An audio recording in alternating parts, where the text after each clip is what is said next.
சற்று முன் மோடியை சந்தித்து ராஜினாமா செய்தார் ஆளுநர் ரவி. உச்சநீதிமன்றம் விதித்த கெடு. உச்சக்கட்ட பரபரப்பில் டெல்லி. அதாவது தமிழக ஆளுநர் ரவி அரசு சட்டசபையில் நிறைவேற்றும் மசோதாக்களை நிறைவேற்றாமல் இருப்பதாக குற்றம் சாட்டி தமிழக அரசு உச்சநீதிமன்றத்தில் மனு தாக்கல் செய்தது. இந்த வழக்கு சமீபத்தில் விசாரணைக்கு வந்த நிலையில்தான் ஆளுநருக்கு தனி அதிகாரம் கிடையாது என்று உச்சநீதிமன்றம் கூறிய நிலையில் 10 மசோதாக்களை ஜனாதிபதிக்கு அனுப்பியது சட்டவிரோதம் என கூறி அதனை ரத்து செய்தது. அதன் பின்னர் அந்த 10 மசோதாக்களுக்கும் தங்களுடைய சிறப்பு அதிகாரத்தை பயன்படுத்தி ஒப்புதல் வழங்கியதோடு மசோதாக்கள் மீது இன்னும் 90 நாட்களுக்குள் ஆளுநர் நல்ல முடிவை எடுக்க வேண்டும் என்று கூறியது. இந்த நிலையில்தான் முதலமைச்சர் மு.க.ஸ்டாலின் அவர்கள் தற்போது ஆளுநர் ரவி மீது மீண்டும் குற்றம் சாட்டி வருகிறார்.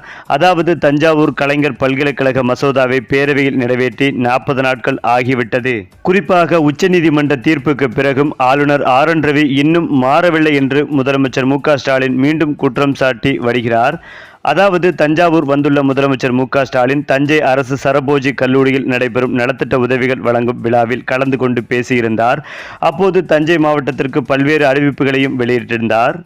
அந்த நிகழ்ச்சியில் பேசிய முதலமைச்சர் ஸ்டாலின் அவர்கள் தஞ்சாவூர் மாவட்டத்தில் கும்பகோணத்தில் கலைஞர் பல்கலைக்கழகம் அமைக்கும் மசோதாவை சட்டப்பேரவையில் ஒருமனதாக நிறைவேற்றி ஆளுநருக்கு அனுப்பி வைத்தோம். மேலும் தஞ்சை மாவட்ட மாணவர்களின் உயர்கல்விக்கு உதவும் மசோதாவுக்கு இன்று வரை ஆளுநர் ஒப்புதல் தரவில்லை. நாங்கள் அனுப்பிய அன்றைக்கே அவர் ஒப்புதல் தந்திருந்தால் இந்த நிகழ்ச்சியில் அடிக்கல் நாட்டியிருக்கலாம்.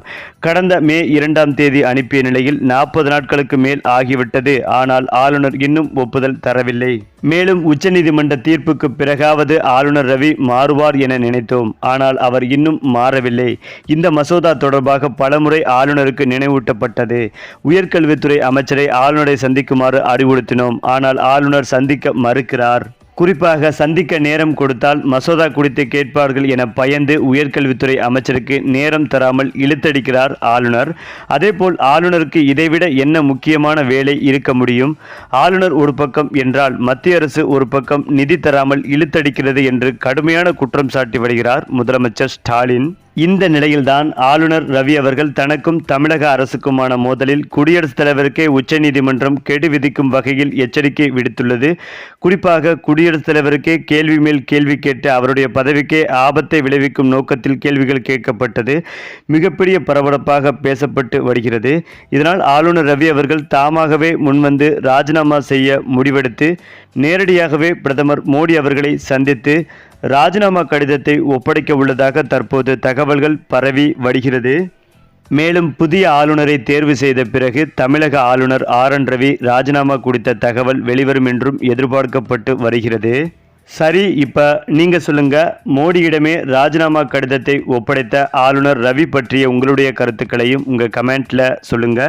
மேலும் இந்த வீடியோ உங்களுக்கு பிடித்திருந்தால் லைக் பண்ணுங்க, ஷேர் பண்ணுங்க, மறக்காம நம்முடைய சேனலை சப்ஸ்கிரைப் பண்ணிக்கங்க.